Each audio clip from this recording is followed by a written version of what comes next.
Hello friends, good evening. मैं शिवानी गुप्ता स्वागत करती हूँ आपके अपने यूट्यूब चैनल दक्ष स्टडी सेंटर में। तो दोस्तों, आप सभी कैसे हैं? आशा है कि आप लोग स्वस्थ होंगे, मस्त होंगे और अपने एग्जाम के लिए अच्छे से तैयारी कर रहे होंगे। तो दोस्तों, यदि आप ए-स्टेट, सी-टेट, बी-एड या डी-एल की तैयारी कर रहे हैं तो ये वीडियो आपके लिए बहुत ही हेल्पफुल होने वाला है, क्योंकि दोस्तों हम लोग हमेशा की तरह बाल विकास से रिलेटेड कुल 30 प्रश्नों के बारे में अध्ययन करेंगे दोस्तों, जो कि आपके एग्जाम के लिए बहुत ही महत्वपूर्ण प्रश्न है दोस्तों। और इन सभी प्रश्नों में से एक दो प्रश्न अवश्य है कि आपके एग्जाम में पूछा जाएगा, इसलिए वीडियो को मिस न करें। वीडियो के अंतिम समय तक अवश्य बने रहें। बाल विकास दोस्तों आपके सभी सब्जेक्ट, सभी विषयों के लिए अनिवार्य है, इसलिए प्रतिदिन क्लास शाम 7 बजे आप जरूर से क्लास को ज्वाइन कर ले। यह हमारा दोस्तों 10 नंबर का क्लास है, अतः आपसे निवेदन है कि इससे पहले जो भी क्लास है एक बार आप जरूर से जरूर देख लीजिए दोस्तों। तो बिना समय गवाए हम लोग आज के बाल विकास के दोस्तों पहले प्रश्न पर ध्यान देंगे।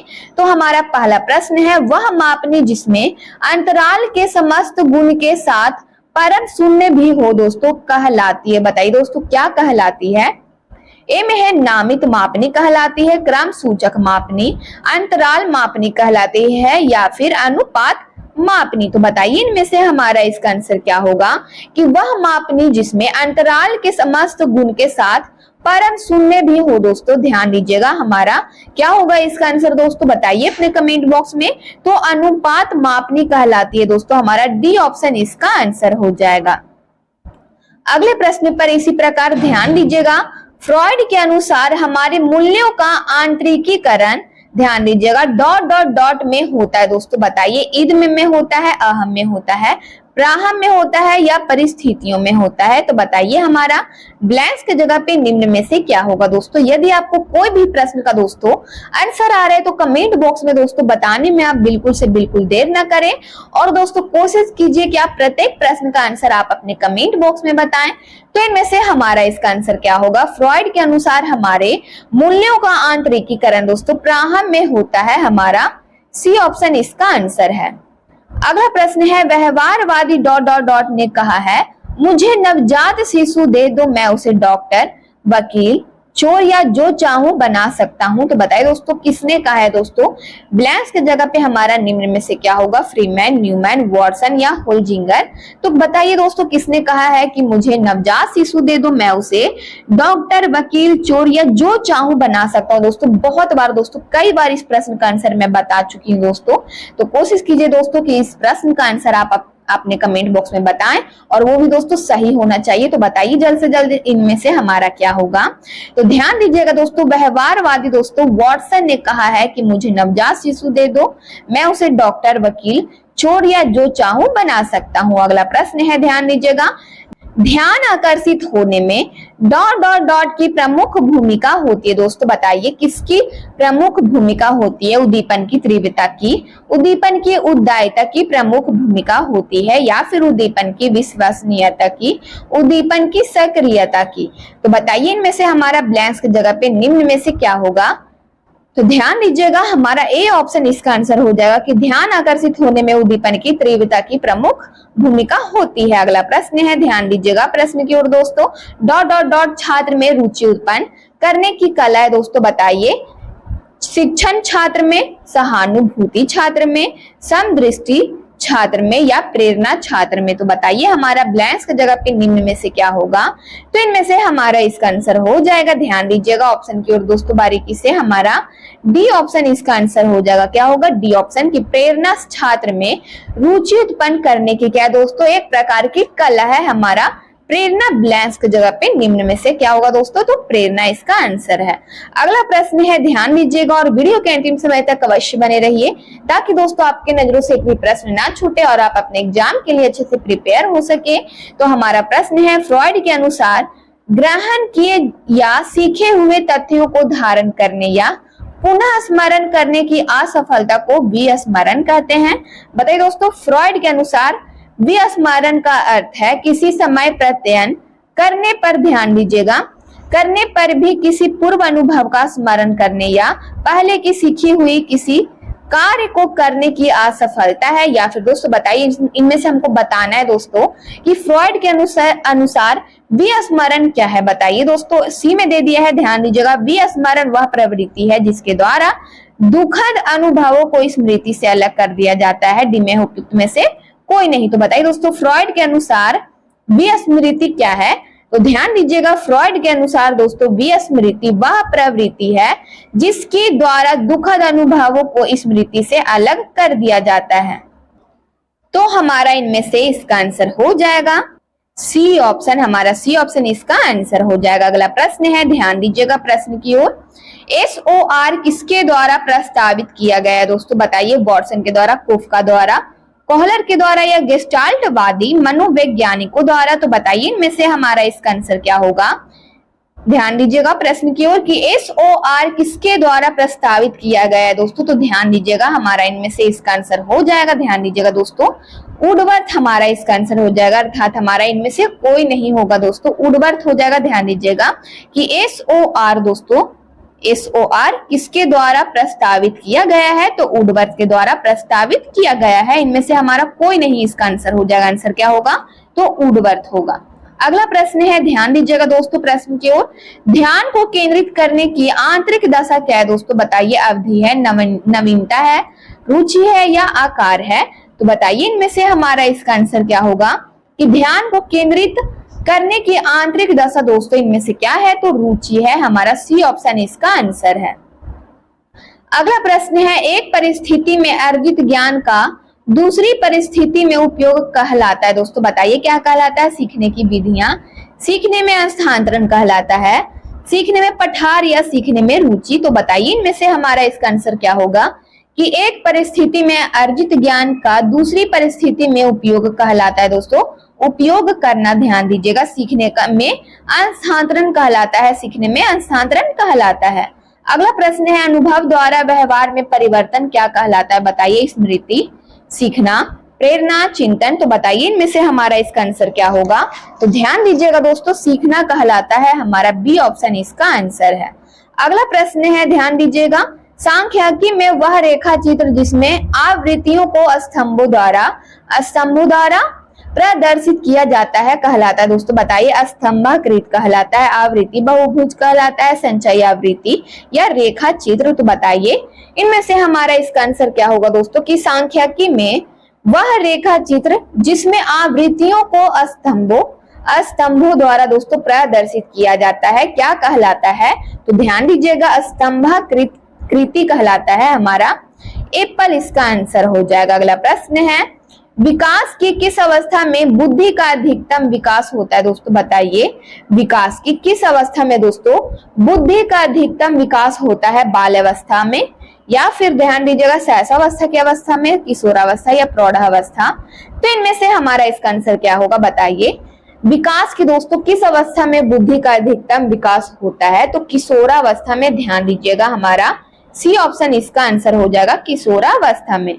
अगला प्रश्न है, शिशु का अधिकांश व्यवहार आधारित होता है दोस्तों। बताइए, मूल प्रवृत्ति पर, नैतिकता पर, वास्तविकता पर या ध्यान पर? तो इनमें से हमारा इसका आंसर क्या होगा? बताइए, शिशु का अधिकांश व्यवहार दोस्तों मूल प्रवृत्ति पर आधारित होता है, अर्थात हमारा एप्पल इसका आंसर है। अगला प्रश्न है, अंतर्दृष्टि यानी सूझ द्वारा सीखने के सिद्धांत में कोहलर ने प्रयोग किया था दोस्तों। बताइए किस पर किया था? कुत्ते पर, वनमानुषों पर, बिल्ली पर या चूहों पर? तो इनमें से हमारा इसका आंसर क्या होगा? बताइए दोस्तों, जल्द से जल्द इस प्रश्न का आंसर बताइए। अंतर्दृष्टि यानी सूझ द्वारा सीखने के सिद्धांत में दोस्तों कोहलर ने, ध्यान दीजिएगा ऑप्शन की ओर, वनमानुषों पर प्रयोग किया था। हमारा बी ऑप्शन इसका आंसर है। अगला प्रश्न है, यह आवश्यक नहीं है कि उच्च बुद्धि लब्धि वाले बच्चे ... में भी उच्च होंगे। बताइए दोस्तों, सृजनशीलता में भी उच्च होंगे, अध्ययन विश्लेषण करने में या फिर अच्छे अंक प्राप्त करने में? तो बताइए, ब्लैंक्स की जगह पे हमारा निम्न में से क्या होगा? यह आवश्यक नहीं है कि उच्च बुद्धि लब्धि यानी IQ वाले दोस्तों बच्चे हैं जो ... में भी उच्च होंगे। तो बताइए जल्द से जल्द दोस्तों क्या होगा? हमारा ब्लैंक्स की जगह पे तो सृजनशीलता में दोस्तों उच्च होंगे। हमारा एप्पल इसका आंसर हो जाएगा कि यह आवश्यक नहीं है कि उच्च बुद्धि लब्धि वाले बच्चे सृजनशीलता में भी क्या होंगे दोस्तों? उच्च होंगे। अगला प्रश्न है, अधिकतम में ... ध्यान दीजिएगा, अधिगम में ... ने प्रयोग प्रभाव का नियम दिया था? हमारा प्रश्न है। एक बार फिर से दोस्तों प्रश्न की ओर ध्यान दीजिएगा। अधिगम में डॉट डॉट डॉट ने प्रभाव का नियम दिया था। दोस्तों कहने का मतलब है कि दोस्तों प्रभाव का नियम दोस्तों किसके द्वारा प्रतिपादित किया गया है? दोस्तों बताइए, पॉवलव द्वारा, स्किनर, वाटसन या थॉर्नडाइक? तो इनमें से हमारा ब्लैंक्स की जगह पे निम्न में से क्या होगा बताइए दोस्तों अपने कमेंट बॉक्स में। तो हमारा डी ऑप्शन दोस्तों, अधिगम में थॉर्नडाइक के द्वारा दोस्तों थॉर्नडाइक ने ही प्रभाव का नियम दिया था। अगला प्रश्न है निम्न में से, ध्यान दीजिएगा प्रश्न की ओर, निम्न में से किस विधि का उपयोग स्मृति के मापन के लिए नहीं किया जाता है? बताइए, निम्न में से किस विधि का उपयोग दोस्तों स्मृति के मापन के लिए नहीं किया जाता है? प्रत्याहन विधि का प्रयोग, या फिर तार्किक विधि, पहचान विधि, या पुनः सीखना विधि? तो बताइए हमारा इनमें से इसका आंसर क्या होगा? तो इनमें से हमारा इसका आंसर हो जाएगा तार्किक विधि। हमारा बी ऑप्शन इसका आंसर हो जाएगा कि तार्किक विधि का उपयोग स्मृति के मापन के लिए नहीं किया जाता है। अगला प्रश्न है प्रासंगिक अंतर्बोध परीक्षण दोस्तों यानी TAT का विकास डॉट डॉट डॉट द्वारा दिया गया था। दोस्तों बताइए किसके द्वारा दिया गया था? दोस्तों बहुत ही इंपॉर्टेंट क्वेश्चन है दोस्तों, और इससे पिछले वाले क्लास में भी दोस्तों मैं इस प्रश्न का आंसर बता चुकी हूँ कि TAT का विकास दोस्तों TAT किसके द्वारा दिया गया था दोस्तों? तो बताइए हमारा क्या होगा? साइमंड द्वारा दिया गया था, होल्ट, जैमर द्वारा, जमैन द्वारा, या फिर दोस्तों मरे या बैलेक? तो इनमें से हमारा इसका आंसर क्या होगा? ब्लैंक्स की जगह पे बताइए साइमंड, होल्ट, जमैन या फिर मरे या बैल्क दोस्तों। तो हमारा ब्लैंक्स की जगह पे निम्न में से क्या होगा? तो इनमें से हमारा इसका आंसर हो जाएगा दोस्तों मर्रे द्वारा दिया गया था। सी ऑप्शन हमारा इसका आंसर हो जाएगा। अगला प्रश्न है मनोविज्ञान का शिक्षा के क्षेत्र में सबसे बड़ा योगदान है दोस्तों बताइए, विषय केंद्रित शिक्षा का, या फिर शिक्षक केंद्रित शिक्षा का, क्रिया केंद्रित शिक्षा का, बाल केंद्रित शिक्षा का? तो बताइए इनमें से हमारा इसका आंसर क्या होगा कि मनोविज्ञान का शिक्षा के क्षेत्र में सबसे बड़ा योगदान दोस्तों बताइए किसका है दोस्तों इनमें से? तो बाल केंद्रित शिक्षा का। हमारा डी ऑप्शन इसका आंसर हो जाएगा। अगला प्रश्न है निम्नलिखित में से कौन सा वृद्धि और विकास के सिद्धांतों से संबंधित नहीं है? दोस्तों बताइए, निरंतरता का सिद्धांत, वर्गीकरण का सिद्धांत, समन्वय का सिद्धांत, या व्यक्तिकता का सिद्धांत? तो बताइए हमारा इनमें से इसका आंसर क्या होगा कि निम्नलिखित में से कौन सा वृद्धि और विकास के सिद्धांतों से संबंधित नहीं है? तो ध्यान दीजिएगा दोस्तों प्रश्न की ओर, वर्गीकरण का सिद्धांत दोस्तों वृद्धि और विकास के सिद्धांतों से संबंधित नहीं है। हमारा बी ऑप्शन इसका आंसर है। अगला प्रश्न है कक्षा शिक्षण में पाठ प्रस्तावना सोपान सीखने के किस नियम पर आधारित है? दोस्तों बताइए, प्रभाव का नियम, सादृश्यता का नियम, तत्परता का नियम, या फिर साहचर्य का नियम? तो बताइए इनमें से हमारा इसका आंसर क्या होगा दोस्तों कि कक्षा शिक्षण में पाठ प्रस्तावना दोस्तों सोपान सीखने के किस नियम पर आधारित है? दोस्तों बताइए किस नियम पर आधारित है? तो ध्यान दीजिएगा तत्परता का नियम पर आधारित है। अगला प्रश्न है, ध्यान दीजिएगा, संप्रत्यय निर्माण का प्रथम सोपान क्या है? सामान्यकरण, विभेदीकरण, प्रत्यक्षीकरण या पृथक्करण? तो जल्द से जल्द दोस्तों इस प्रश्न का आंसर आप अपने कमेंट बॉक्स में बताएं। तो इनमें से हमारा इसका आंसर हो जाएगा प्रत्यक्षीकरण दोस्तों, ठीक है, सी ऑप्शन हमारा इसका आंसर है। अगला प्रश्न है प्रेक्षात्मक, ध्यान दीजिएगा, प्रेक्षणात्मक अधिगम संप्रदाय डॉट डॉट डॉट द्वारा दिया गया था। दोस्तों बताइए किसके द्वारा दिया गया था? टोलमैन के द्वारा, बंडूरा द्वारा, थॉर्नडाइक या कोहलर के द्वारा? तो इनमें से हमारा ब्लैंक्स की जगह पे आंसर हो जाएगा बी ऑप्शन की प्रेक्षणात्मक अधिगम संप्रदाय दोस्तों बंडूरा, ध्यान दीजिएगा दोस्तों, बंडूरा द्वारा दिया गया था। अगला प्रश्न है, ध्यान दीजिएगा, उदाहरण, निरीक्षण, विश्लेषण, वर्गीकरण, नियमीकरण निम्नलिखित में से किस विधि के सोपान है? बताइए, निगमन विधि के सोपान है, आगमन विधि, अंतर्दर्शन विधि या बहिर्दर्शन विधि? तो बताइए हमारा इनमें से इसका आंसर क्या होगा? तो ध्यान दीजिएगा बी ऑप्शन दोस्तों, आगमन विधि के सोपान है। अगला प्रश्न है, अवधान के आंतरिक अथवा व्यक्तिनिष्ठ निर्धारक क्या है? दोस्तों बताइए, रुचि, लक्ष्य, अभिवृत्ति, उद्दीपक, वस्तु प्रवृत्ति या फिर प्रकाश, ध्वनि, गंध या फिर पुरस्कार, दंड, प्रोत्साहन? तो बताइए इनमें से हमारा इसका आंसर क्या होगा दोस्तों कि अवधान के आंतरिक अथवा व्यक्तिनिष्ठ निर्धारक क्या है दोस्तों इनमें से? तो ध्यान दीजिएगा, रुचि, लक्ष्य और अभिवृत्ति है हमारा एप्पल इसका आंसर हो जाएगा।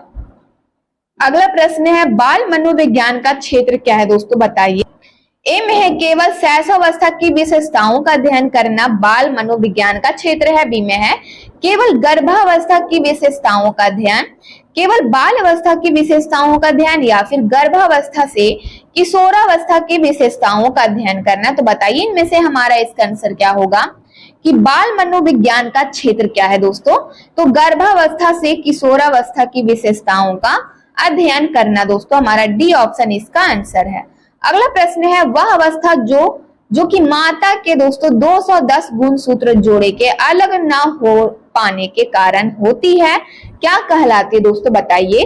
वह अवस्था जो माता की, ध्यान दीजिएगा, जो कि माता के 210 गुणसूत्र जोड़े के अलग ना हो पाने के कारण होती है दोस्तों, बताइए क्या कहलाती है। डाउन सिंड्रोम कहलाती है, या फिर ध्यान दीजिएगा दोस्तों क्लीनफेल्टर सिंड्रोम कहलाती है, टर्नर सिंड्रोम कहलाती है, या फिर दोस्तों ध्यान दीजिएगा ऑप्शन की ओर विल्सन सिंड्रोम कहलाती है। तो बताइए दोस्तों इनमें से क्या होगा हमारा इसका आंसर, तो ध्यान दीजिएगा डाउन सिंड्रोम कहलाती है।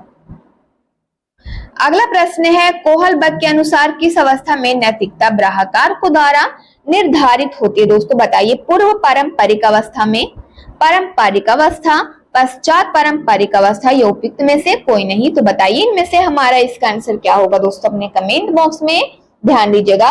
कोहलबर्ग के अनुसार किस अवस्था में दोस्तों नैतिकता ग्राहक कारकों द्वारा निर्धारित होती है दोस्तों, तो ध्यान दीजिएगा कोहलबर्ग के अनुसार दोस्तों पूर्व पारंपरिक अवस्था में नैतिकता ग्राहक कारकों द्वारा निर्धारित होती है।